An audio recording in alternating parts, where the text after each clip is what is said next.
Siamo a Napoli alla taverna La Riggiola con la chef Viviana Marropoli. Ci parli un po' di lei e della sua carriera e di come, nonostante le diverse esperienze, sia poi rimasta legata alla tradizione napoletana. È da lì che nasce il tutto, la curiosità, il capire come preparava il ragù, la genovese, la pasta e fagioli caputon.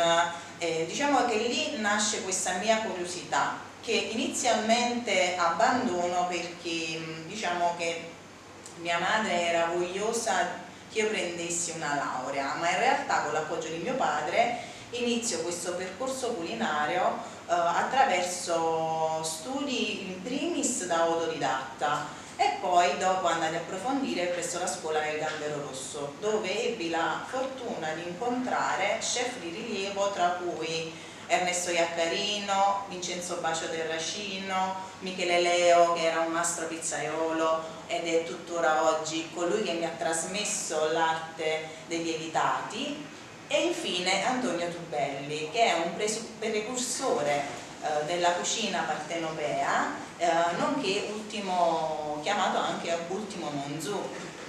Diciamo che con Antonio è nato una sinergia e purtroppo non siamo riusciti a collaborare insieme perché io avevo voglia di evadere e di viaggiare, però tra insegnamenti di mia nonna e insegnamenti di Antonio sempre di più sono andata alla ricerca di piatti tradizionali. Da lì un lungo percorso di cambio cucine, voglia di crescere, la ricerca del perché, quella voglia innata di capire la reazione chimica degli alimenti, la voglia di alleggerire alcuni piatti della tradizione e renderli più piacevoli al palato. Ci sono stati anche molti percorsi stellati, tra cui Lorenzo Cuoco a Vietri, Re Maurì, Viviana Varese, D'Alice e in ultimo c'è stato Igles Corelli. Igles è stato uno chef che mi ha dato tanto e nonostante la sua presenza nel ristorante Mercerie mi ha condotto e dato la possibilità di esprimere attraverso le tecniche e le attrezzature a disposizione quella che era la mia indole, cioè ripresentare e rielaborare i piatti della tradizione partenopea e non solo. Mi ha dato anche la possibilità di poter elaborare le tradizioni dei luoghi che ho toccato nel corso del tempo. Come mai l'esperienza al ristorante Mercerie dello chef Corelli è stata così significativa?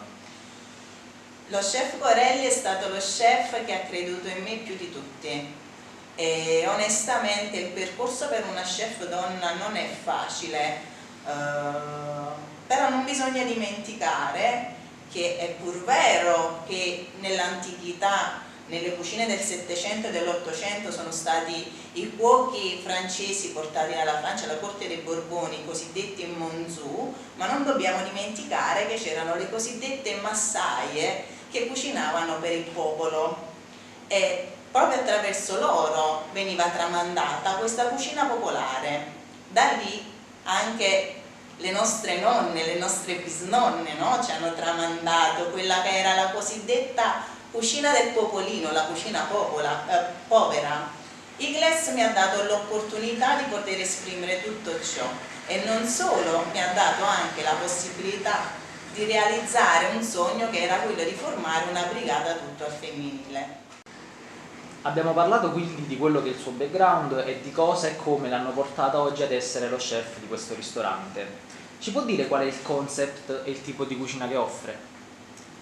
Approdò qui a Taverna La Riggiola nel settembre 2020, in piena pandemia ovviamente, però nonostante tutto il patrono Pietro Micillo, un amico nonché anche patrono di un'azienda agricola, mi chiamò e da lì nacque il progetto di Taverna La Riggiola, che è il connubio tra una cucina moderna e una cucina antica. Pietro è un precursore della cucina ai tempi dei Borboni e del Regno delle Due Sicilie, quindi è un estimatore. Tra l'altro lui coltiva anche le 7 erbe della minestra maritata, la torsella che veniva utilizzata anche dai nostri avi, e da lì un insieme di piatti, di idee, di cucina circolare, cucina del territorio, il riportare a tavola la vecchia tradizione napoletana, però in epoca moderna, perché ovviamente senza tradizione non c'è innovazione. Da lì un insieme e una serie di piatti che poi hanno segnato il percorso insieme in questa nuova avventura che è stata dura, ma ci siamo riusciti ad imporre sul territorio. Nel menù che propone attualmente ci sono piatti tradizionali rivisitati in chiave moderna? Ci sono vari piatti rivisitati in chiave moderna, però ovviamente noi, avendo un'azienda agricola, diamo precedenza a quello che ci offre la terra. Quindi ci riconduciamo anche a quello che eravamo in passato, i mangiafoglie, che poi dopo siamo diventati i mangiamaccheroni. Da lì nasce anche l'idea della minestra maritata vegana con fagioli a formella e torselle. Da lì utilizziamo anche il fagiolino lungo, che viene fatto con una sorta di pasta alla puttanesca con un crumble di pane aromatizzato alle erbe. Diciamo che tutto ciò che ci offre nella stagione il terreno la produciamo ed elaboriamo piatti in base a quelli che erano anche i ricordi di un tempo, associandoli ad una tradizione ma con una tecnica diversa, facendo e lavorando le verdure in maniera idonea, non stracuocendole, sbollentandole, tutti i passaggi che fanno sì che non sia solo un piacere mangiare il piatto elaborato, ma che permetta anche di mantenere un livello nutrizionale del nostro commensale, del nostro ospite. Da lì ci colleghiamo anche ad un concept che già veniva istituito nei tempi passati, che era fatto nella tavola pitagorica. Lo stesso Pitagora ci teneva a dare precedenza ai vegetali ed evitare di mangiare quelle che erano le carni. Ovviamente il nostro menù prevede sia una cucina di terra che una cucina di mare, con accostamenti e maritamenti sia con la carne che con il pesce. E ci sono altre ricette classiche che vorrebbe riproporre oggi nel suo menù? Diciamo che ero vogliosa così di riuscire a reinterpretare, alleggerire quello che era il famoso uova in purgatorio, perché mi ricordo sempre quando il mio papà lo mangiava e lo desiderava a casa e mi raccontava che la sua mamma gli cucinava questo uovo in purgatorio. Mo vedremo come rielaborarlo e presentarlo in maniera adeguata ai nostri amici clienti. Oppure un'altra curiosità era riprodurre le uova alla monachina, poiché noi produciamo e facciamo finger food che rappresentano anche i fritti del re, tra cui la mozzarella in carrozza, il croquet, l'arancina di riso, e lì anche riproporre un mini uovo di quaglia alla monachina e renderlo, impreziosirlo un po' di più. I piatti che ci ha citato finora hanno segnato quella che è la storia tradizionale culinaria napoletana. Quali sono invece quelli che hanno segnato la sua di storia? E inoltre, qual è il suo piatto della memoria? Allora, diciamo che come vi ho citato prima, la mia esplosione professionale l'ho avuta proprio in mercerie, e già lì abbiamo iniziato ad elaborare insieme alla mia brigata i piatti della tradizione partenopea. Da lì la rielaborazione del polpo alla luciana, che viene presentato in modalità di terrina, fritto con la sua riduzione, un'area al peperoncino e una spugna al prezzemolo, o il tortello a cacao con un concentrato di genovese con varie salse d'accompagnamento.